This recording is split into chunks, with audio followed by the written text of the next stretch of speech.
Halo, Assalamualaikum anak-anakku yang hebat dimanapun kalian berada. Ketemu lagi dengan Pak Guru kalian, Guru kelas 3. Kali ini Pak Guru akan mengajar tentang budaya Banyumasan pelajaran kedua. Tapi sebelumnya, yuk kita berdoa terlebih dahulu kepada Allah sebelum pelajaran dimulai. Semoga apa yang Pak Guru ajarkan bisa bermanfaat bagi kalian semua ya. Berdoa mulai. Doa selesai? Ya. Kita sekarang masuk ke pelajaran budaya Banyumasan, pelajaran yang kedua. Di sini kompetensi dasar yang harus kalian capai adalah KD 3.2, mengidentifikasi bahan dan cara membuat cimplung. Nah, kita belajar cara membuat cimplung.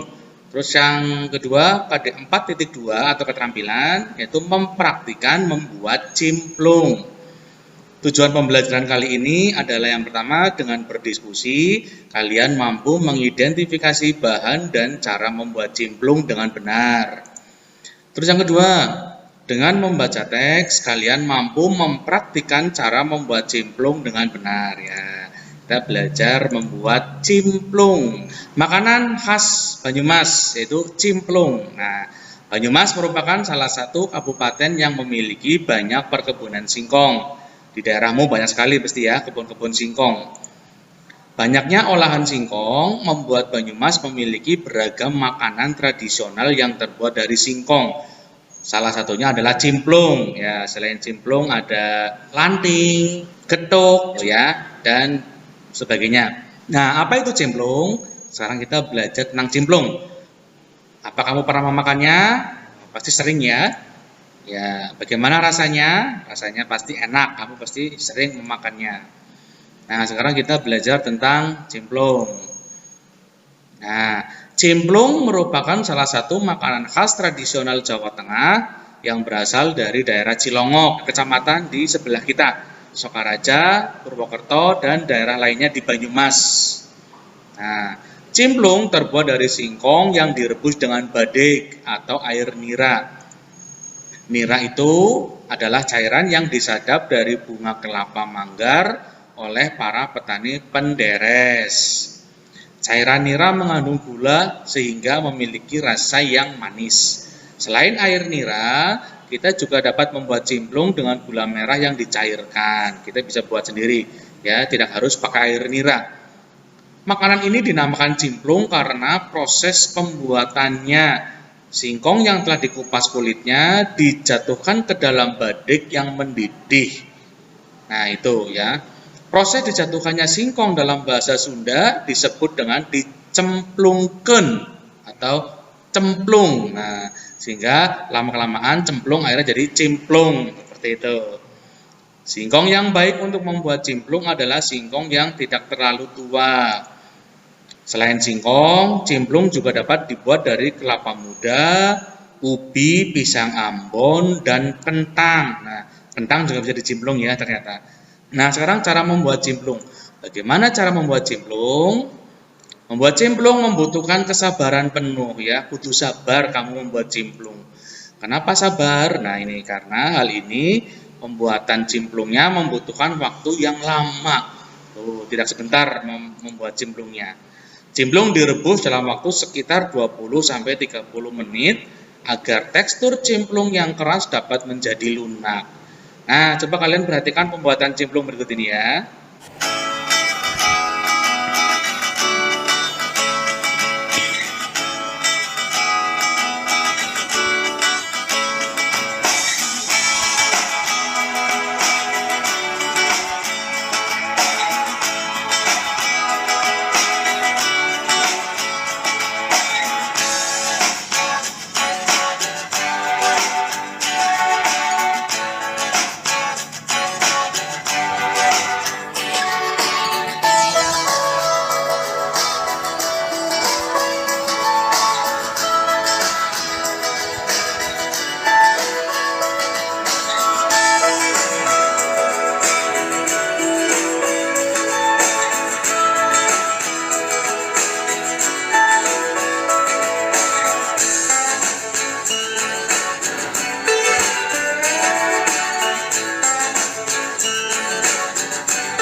Nah, setelah kalian melihat video pembuatan cimplung, coba kalian membaca teks berikut ini dengan seksama. Ini ada teks tentang pembuatan cimplung.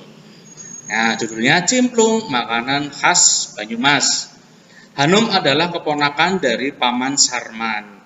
Pada saat liburan, Hanum berkunjung ke rumah Paman Sarman di desa. Hati Hanum sangat gembira. Saat sampai di rumah Paman, ia disuguhi makanan cimplung. Cimplung adalah makanan khas Banyumas yang terbuat dari singkong. Cimplung dibuat dengan cara merebus singkong dengan air nira atau badai. Cimplung memiliki rasa yang manis. Nah, itu. Selanjutnya, keesokan harinya, Bibi Sri mengajak Hanum membuat cimplung. Cara membuat cimplung itu sangat mudah. Pertama, kupaslah singkong dan cuci sampai bersih. Selanjutnya, masukkan air nira ke dalam wajan dan rebus air nira hingga mendidih. Jika sudah mendidih, masukkan singkong ke dalam rebusan air nira. Tambahkan daun pandan untuk memberikan aroma sedap. Aduk terus agar singkong tidak menempel satu sama lain. Hentikan proses pengadukan jika singkong sudah sedikit lunak. Tunggu hingga nira meresap ke dalam singkong. Setelah singkong berubah warna menjadi coklat dan air nira mengental, angkat singkong dan tiriskan. Hanum sangat senang belajar membuat cimplung. Selain rasanya yang enak, cimplung juga merupakan salah satu makanan khas yang harus dilestarikan. Ya, selanjutnya nih.